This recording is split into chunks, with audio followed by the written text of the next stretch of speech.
Hi, my friends. Hi. Hope everybody is doing great. I have a short message for you today. I really want to talk about something that I've been talking about lately with a lot of people. I something I don't talk about much, or maybe I've been talking about it a little bit lately, is that I've been networking. I've been doing a lot of networking for more than usual in the last 4 or 5 months, but it has been a constant at some level, in some way, shape, or form for me the entire 5.5 years I've been in business. And the reason that feels important to me, one, I'm finally starting my own, as a friend of mine commented on my LinkedIn post the other day, like, it's about damn time. I'm finally starting my own networking events because I just want to. I think there's a need there, and I want to do it a little bit differently. I want to do it my way.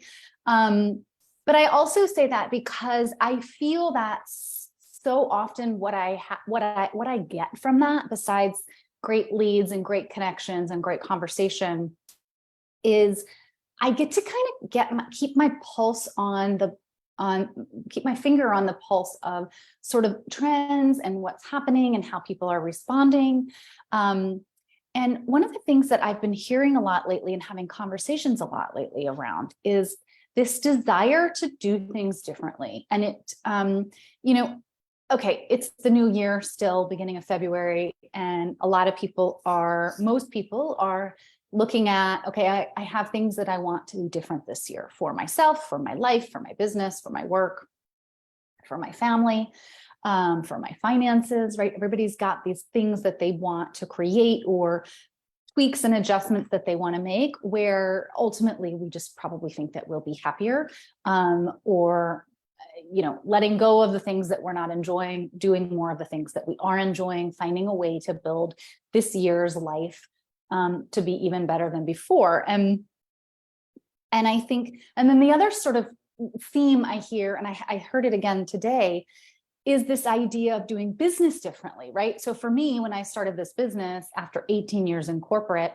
I wanted to really be intentional about what in those, and I worked in a lot of different businesses because I was a consultant and a freelancer in addition to an employee at various stages in my life.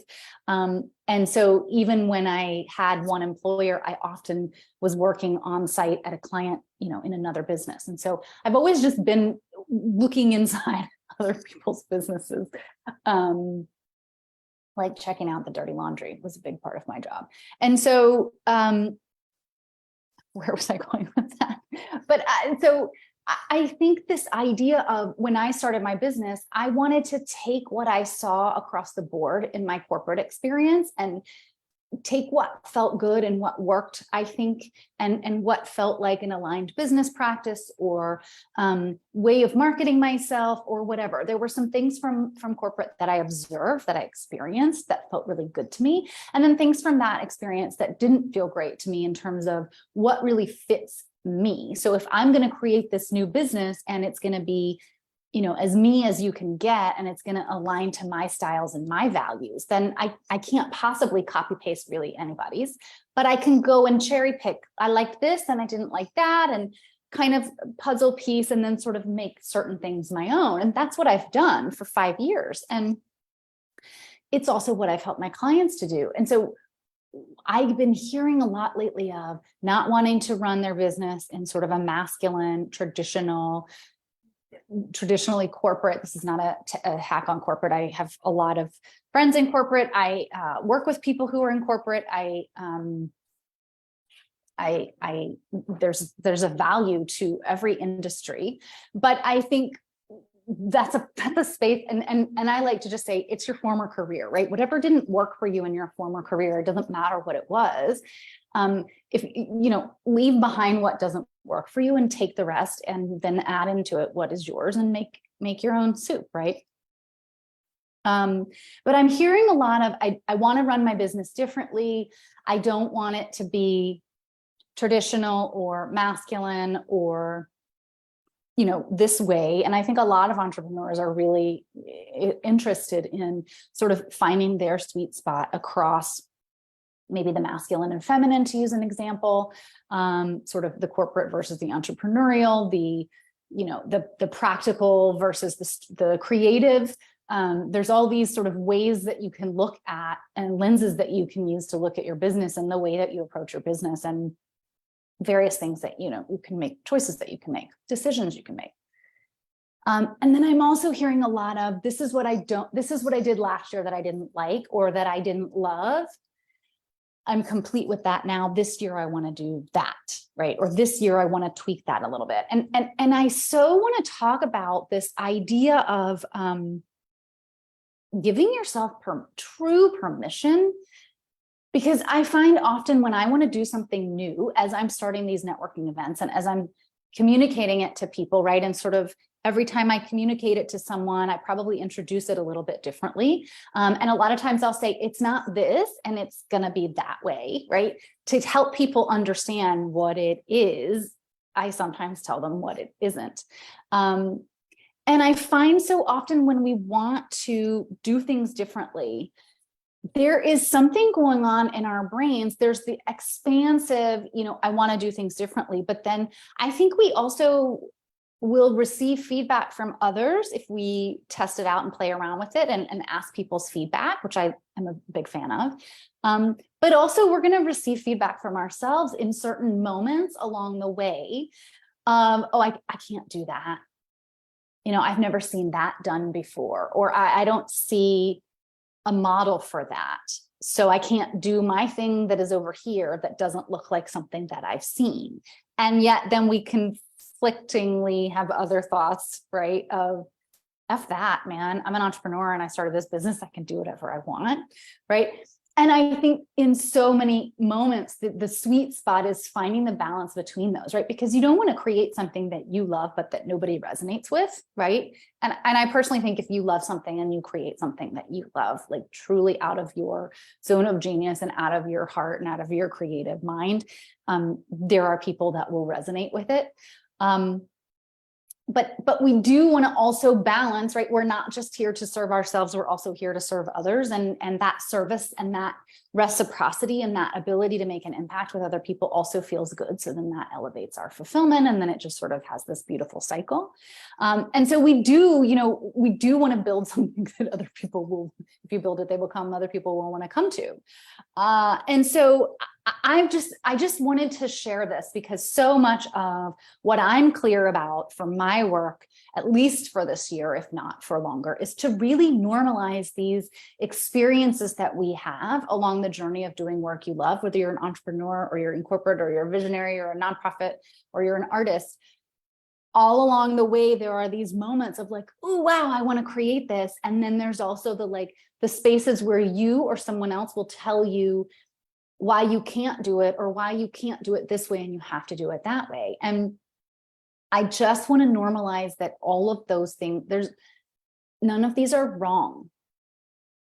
This is just the human experience. This is just the real experience. And this is what it's really like to be inside your brain, and especially what it's like to be inside the brain of somebody who is creative and who's operating in their genius, because so many of you, if you're in my space, and so many people that I've been talking to lately really do want to generate something new that's innovative, that maybe or maybe doesn't already exist. And so when we don't have models to copy or to look up to, whether that's a person, right, who does the work that you do, who does similar work that you do, that you can sort of look at or look up to or receive mentorship from because they are further along than you, right? But so often when I talk to clients, especially, what they are looking to create is, maybe it does ultimately in the end of the creative process, maybe it does become something that looks like what a lot of other people have created.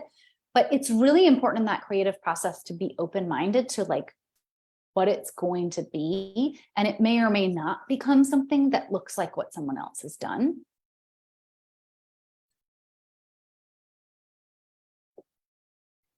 And so I just really want to share this experience of almost talking out of both sides of my mouth of saying you can do whenever you want, and then saying like, but also your brain is going to tell you that you can't, or your brain is going to tell you that you can do it, but I don't know if you can make money that way, right? Or you can do it, but you probably should do it this way because this is what people want, right?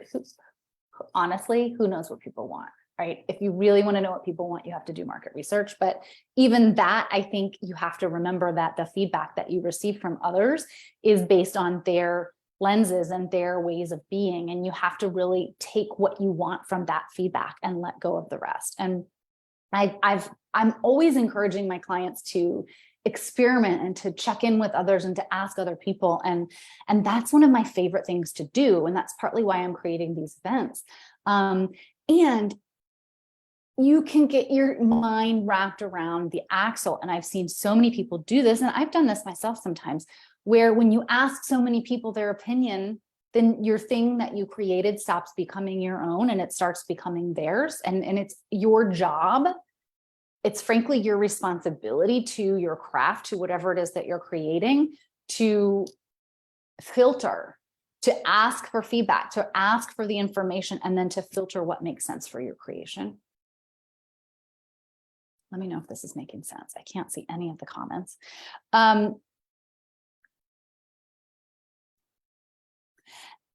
And I want to share too that I think this comes in lots of different scenarios, right? So what I'm talking about right now is like creating something new, right? But it can also just be doing something differently. If you're making just a change to the way that you manage your schedule, or a change to how you market yourself, or a change to one or two of your offerings, if you're tweaking something, if you're adding something, taking something away, making some changes or exchanges to it. I'm hearing a lot of people really looking for, like, wanting that. And a lot of people are really, really clear on what it is they're creating. And it's more about, okay, well, then how do I actually how does the rubber meet the actual road? How do I make traction on this? And one of the things that I've been sitting with a lot of people, especially clients, is so often I find some of this comes down to scheduling for people, you guys. And it's such a simple, practical thing that you can easily ignore it. You can easily think it's too simple, and you can easily think it's not something that you need to change. But if you want to do something different, especially if you want to add something, especially if you want to work less, especially if you want to start traveling this year, what I've built for my year is I'm going to give myself the opportunity to take a month off at a time. So I'm going to take at least 2 months off, and that will be a whole month off, right? I had to change my mindset around my one-on-one coaching in order to set that up. I had to change my mindset around what support looks like and how I can effectively support people if I'm off for a month, right? And so at a time, right? I'm still probably at the end of the day taking the same amount of time off as I used to, but I'm chunking it up into one big chunk. And that used to be something I told myself I couldn't do, right? And so I want to offer this, like, one, I want you to hear what I had to say a minute ago around doing things differently and allowing yourself to both go out and go in to receive information and to think through things so that what you create really honors you and your work. And that if it doesn't already exist, or people don't know what it is, or it doesn't fit a mold, to sit with that, because maybe you're creating something new and maybe you're not. But the you can'ts and it's got to be this ways, when you start to tell yourself that, those are some good red flags, like, okay, maybe I need to take a minute with this, right? Because you may or may not be limiting, you most likely will be limiting your creativity in some way. That's not to say that we don't also want to come out of the creative space and get down and get grounded. This is one of the things that I love to do with my clients is, let's take all that stuff that's up here where you're like, yeah, I kind of have a sense of what I want to create, and like, let's ground it in, let's make it practical. Let's get a strategy together that fits you and your business. And let's give you a chance to actually get moving along the path so that people can benefit from your work. So I wanted to share that. And I want to just really remind you that this is a normal experience, and that these things aren't necessarily linear. And then the other thing, so back to schedule. The other thing that I just want to offer, this isn't always the answer. This is, if you know me at all, you know that like I'm not a one size fits all person. And if you are sitting with a question for yourself around like how you can execute, how you can do something, how you can get there, I highly encourage you. It's such an important exercise. It's something that I have to do on a regular basis. And if you're resisting what I have to say right now because you think you've already done it, and maybe you have, I want to just ask you to ask yourself again, do I need to refresh my schedule, the way that I do my work and the way that I set up my time? Because so often the way that you have your schedule planned, right? However your client sessions are set up, or your groups that you facilitate, or the work that you do behind the scene, your client work that you do. Some people are creating work and delivering it to clients, and others are like me, like a one-on-one exchange, or one-on-one live in the moment. I challenge you to find a way that you can do something different in your schedule. Because so oftentimes we get stuck in, it has to be this way, right? I have clients, I usually see clients Mondays, Tuesdays, and Wednesdays, and I didn't always, right? So I had to one day move to that and double check and see if my clients could do that with their schedule. And I have to be able to set that intention. And I've never really had a problem with that. So, and if there was a problem with schedules, would I have to know whether I would consider opening up a spot on a Thursday so that a client could see me? But I think these rules that we've created for ourselves because of what works may or may not actually be the rules and what works for you going forward, especially if what you want to create is something new, something that you're adding on. This week's Pivot Chat episode, well, it went out last week, it went out on Friday, is Kayla MacArthur, and she wrote a book with her partner last year. You better believe she had to adjust her schedule to allow herself to basically run two businesses, or to basically do two pieces of work in a year. And so looking at your schedule, I think, is just a really simple way to go, oh, you know what? I spend a lot of time on this activity. Maybe this activity could be delegated. Maybe this activity doesn't need to be done anymore. Maybe this activity could be shrunken down so that I can use some of that time to create this new thing. Because if all you're doing is adding on top without adjusting your schedule to support it, you're going to burn out. And my dear loves, creativity, if what you're doing is creating something new, creativity loves white space. Creativity loves free time. Creativity loves like time to sit and daydream. And if you don't have extra space in your calendar, it's really, really hard to keep running with something new that you're creating, or to just even figure out what it is that it is wanting to be birthed. So my little tip for you today is go with fresh eyes, look at your schedule, look at the way you've set up your calendar, and see if there isn't one or two things that you can tweak. It doesn't have to be some big, huge change, but I guarantee you there's some spaciousness in there. I guarantee you there's something in there that you're telling yourself you have to do. Maybe it's a commitment to something that maybe you don't need to go to. Maybe you don't need to do anymore. Maybe you don't need to do as often.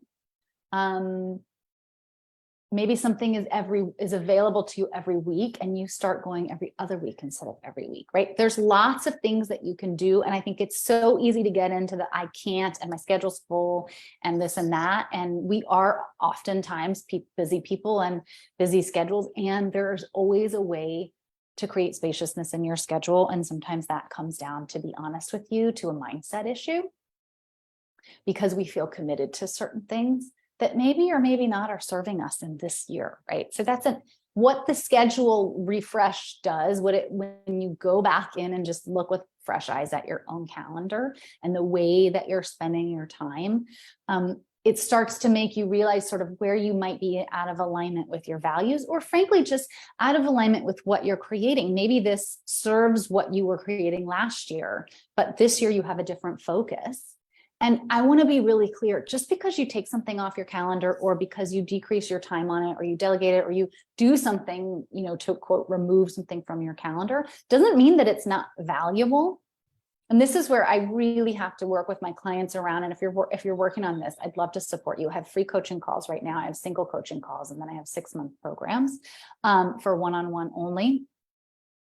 Is like, maybe everything on your calendar isn't a should, isn't a have to, isn't, you're not telling yourself you have to, but because they all are things that you want to do. But ultimately, if you prioritize the things that are on your calendar, you'll show up for the things that are actually the top priority, or the top 2 priorities. And even if something makes you really happy and it's a 3rd level priority or a 4th level priority, that means if you've got your priorities set, you've already made the decision of how you're going to say yes and no to things. Because so many of my clients say to me, it's not even that I think I have to or should, like, I just really want to, I want to do all of these things. And you can, if that's what you want, and if you want to create something else, if you want more freedom and spaciousness in your schedule, and that's more important to you than attending all of the things or doing all of the things, I encourage you to just sit with what your priority is. And just because you say no to something doesn't mean it wasn't a good idea. It just means it's not the most aligned to your priorities right now, and you need a little space for something else. So with that, I will let you go. I am doing free networking events next week on Tuesday and Thursday. I'll put the link here in the comments. I would love for you to join us. This is going to be sort of diversity at every level, for sure, diversity of race and gender and ethnicity and location and culture, but also diversity of different people doing different things. I'm inviting both entrepreneurs and people in other sectors, other industries, because I really think that I'm not seeing enough of that collaboration across industry, and that feels fun and interesting to me. So I hope it feels fun and interesting to you. If you want to just meet interesting people, these are events for people who are experienced and seasoned entrepreneurs. And it's also for people in other careers who feel that they can, sort of acknowledge themselves as leaders. And I've actually had a lot of questions. I'm going to do a live separately around, hey, Laura, like, am I a leader? Or like, would I be the right fit for these groups? If you're not sure, this is a free event. You guys just come. But I want to be clear about what we're not going to do. We're not going to sit around and talk about how to start a business or how to grow a business. So it's not business basics. And that's why I say it's mostly for seasoned entrepreneurs. But what does that even mean?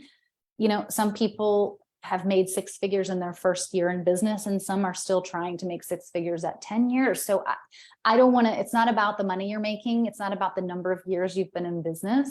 You're going to have to decide for yourself. And that's my challenge to you. But come as the expert in your field that you are. Come as the expert that you are. Come as the master of your craft that you are. And what we're going to do is have deep level conversations with each other and find ways that we can support each other's work. So yes, absolutely. You might end up signing a client, or you might end up becoming someone's client. But what I'm more interested in is expanding our networks and expanding our minds and bringing smart people together, where I might know someone who would be a good collaboration with you, where the 2 of you could get more clients, right? So thinking about networking in that way, as opposed to going to a networking event where, not to say that sales isn't encouraged, because it absolutely is. This is not a place where sales is not okay. Sales is a very important, healthy part of running a healthy business. And we're absolutely going to be able to explain to people what we do and what our offers are, so that they can take us up on them if they want to. But the idea here being that we're going to look further from the group of people in front of us, instead of looking at them as potential clients, we're looking at them as amazing human beings, that they are smart people who might be able to help us think differently about something, or connect us to someone who could connect us to someone who could connect us to a client, right? There's all these layers I find with networking. And the beauty that I think happens in these events is that you never know exactly what's going to happen. And so when you just hold space for and the magic to happen, then the magic happens, and you don't need to know, why you're connecting with this person. The other thing that I'll be doing is I'll be having small group conversations as well as large group conversations. I find it so much easier to just go deeply with someone and understand whether or not you have something to connect around when we have small group conversations. So it'll be breakouts and lots of interesting questions to answer and interesting people to meet. I've had, I was just looking at it, I don't think I have it next to me. I think it's like 28 signups already across the 2 meetings, something like that. So one of them, we have 17 attendees, and one of them we have 11 so far, and we're still at a week left. So I'm continuing to promote these. The first like 12 or 15 came in the first 24 hours from me sharing these links. So I think there's a need here. I think that we're filling. I think there's a desire for community. I think there's a lot of people out there looking to connect with each other, and that's what I'm about. And so I hope you'll come. I hope you'll share your feedback with me about your experience so that I can make these better going forward. We're going to do 2 next week, just to get the ball rolling, get people connected. And then after that, I will set up some sort of regular cadence, because this feels important to me to continue. So if you can't make the 2 next week, there will be more. But I encourage you to come next week, because you will have an opportunity to knowingly or unknowingly influence the direction that this takes, because I am a product of my product, and I do experiment myself. So that's what I'm doing with these. So that I can get even clearer about how I want to run them going forward. So come join us. It's free, no brainer. All you're going to do is meet some fun, interesting people. And I think, and if you know somebody who would be interested, especially if you know anybody who is not an entrepreneur, who's looking to connect with smart and interesting people. I have noticed that the signups are pretty heavy on entrepreneurs, and that's my space. And so that's not surprising. So I am just reaching out to folks and saying, like, hey, if you know somebody in corporate, or somebody in the nonprofit or government sector, somebody in biotech, in tech, who would be interested, I want people who really want to come and connect. Feel free to bring a buddy. Okay, talk soon. See you next week. Take care.